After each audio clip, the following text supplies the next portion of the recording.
अस्सलाम वालेकुम दोस्तों। आज के इस लेक्चर में हम लोग फंक्शन ओवरलोडिंग के बारे में पढ़ेंगे। फंक्शन को कंटिन्यू करेंगे और देखेंगे कि फंक्शन ओवरलोडिंग कैसे कहते हैं। फंक्शन ओवरलोडिंग क्या चीज़ है? फंक्शन ओवरलोडिंग उससे कहते हैं कि same name, function name same होगा लेकिन उसके पैरामीटर क्या होंगे?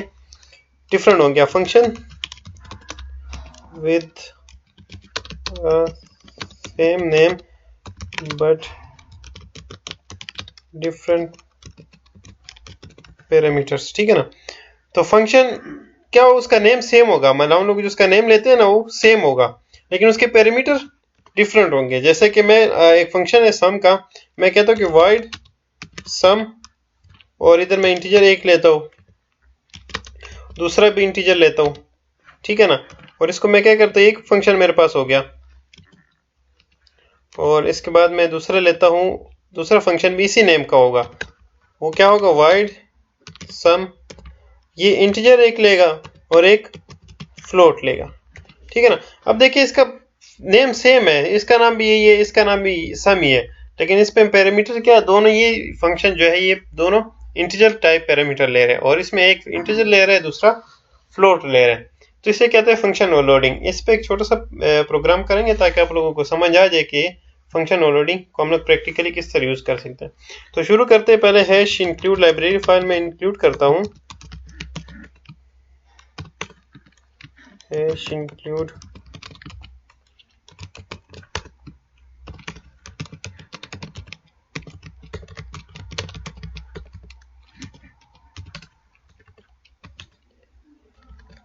ठीक है ना। अभी मैं इधर प्रोटोटाइप डिक्लेयर करता हूँ, मैं कहता हूँ void सम इंटीजर और ये भी इंटीजर हो जाएगा, ठीक है।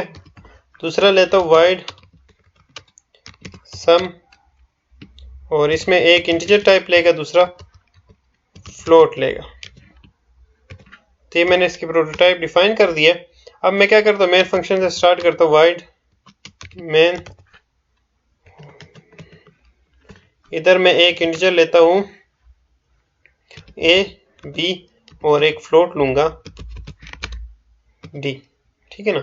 इधर मैं इसको लिखता हूँ, अभी मैं सी आउट करता हूँ इंटर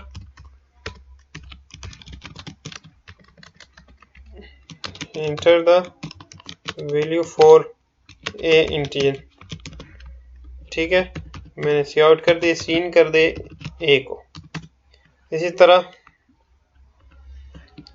मैं कहता हूँ inter the value for b integer और इधर मैं कर देता हूँ सीन b।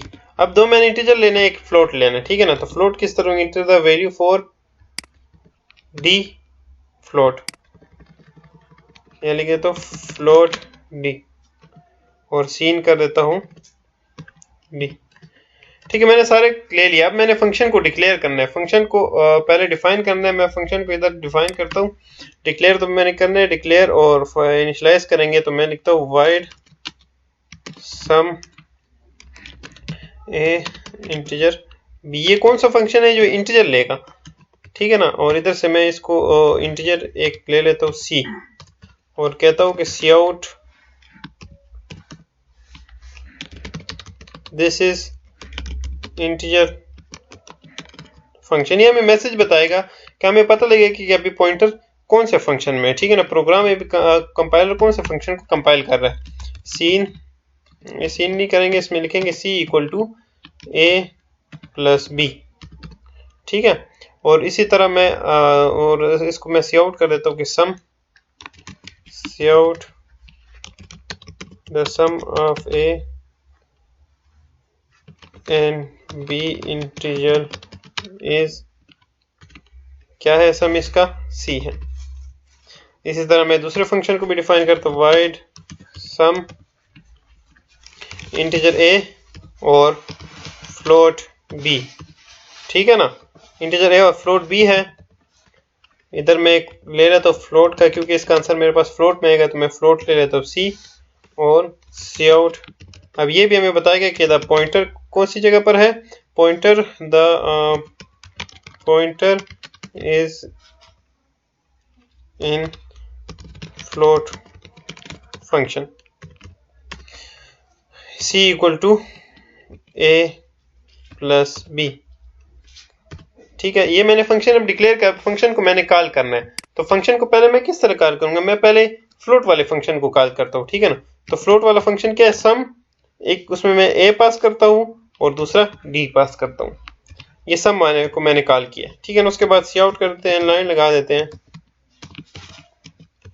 एंड लाइन, और सम दूसरे को कॉल करते हैं। दूसरे को कौन से कॉल करते हैं, ए और बी वाले को। ठीक है, मैंने कॉल कर दिया। अब देखते हैं कि किस तरह रन क्या काम करता है, काम करता भी है कि नहीं।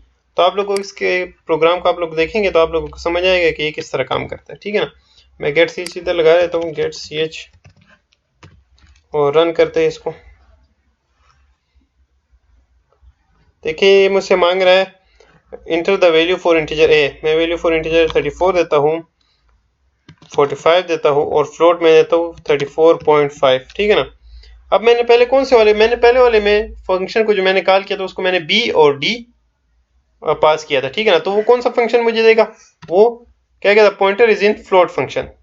तो ये मुझे आंसर इसलिए नहीं दे रहा, मैंने आंसर को सी आउट नहीं किया, इसलिए आंसर नहीं दे रहा।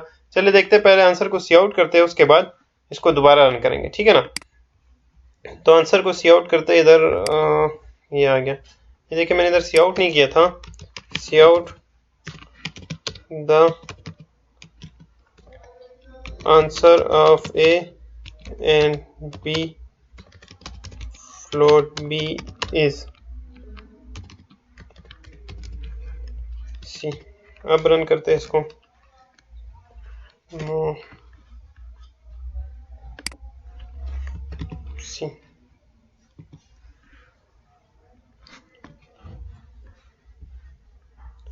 मुझसे मांग रहे हो, मैं 34 देता हूँ, दूसरे को मैं 23 देता हूँ, और इसको मैं 34.5 देता हूँ। तो मैंने पहले कौन से फंक्शन को कॉल किया था, मैंने उसमें b और d पास किया था। मैंने इसको बताया नहीं था कि इस फंक्शन को कॉल करो, क्योंकि नाम तो सेम है, लेकिन ये ऑटोमेटिकली फ्लोट वाले को पहले कंपाइल करेगा। क्यों करेगा कि फ्लोट वाले को कंपाइल, क्योंकि मैंने उसमें एक फ्लोट पास किया था और एक इंटीजर पास किया था। ठीक है ना, तो कंपाइलर ने देखा कि फ्लोट कौन से फंक्शन में है, तो उसने जाके पहले उसको कंपाइल किया, the pointer is in float function. तो answer of A and float B, क्योंकि दूसरा क्या था, फ्लोट था, उसका आंसर 68.5 आ गया। और उसके बाद जो मैंने कॉल किया था, इसको देखते हैं, मैं आपको कोडिंग दिखाता हूं। ये देखिए, मैंने इसमें क्या किया था, मेन फंक्शन को मैं जाता हूं, मैं मेन फंक्शन में जाता हूं, आप लोग को मैं कोडिंग दिखाता हूं ताकि आप लोगों को समझ आ जाए। सबसे पहले मैंने कौन से फंक्शन को कॉल किया था, मैंने कॉल किया था सम ए और डी। ए क्या है, ए इंटीजर है, और डी क्या है, डी पॉइंटर है और फ्लोट है। ठीक है ना, तो उसने ऑटोमेटिकली फ्लोट वाले फंक्शन को उठा लिया। उसके बाद मैंने ए इंटीजर है, बी इंटीजर है, तो इसने ए इंटीजर वाले फंक्शन को उठा लिया। ठीक है ना, इसको कंपाइल कर लिया।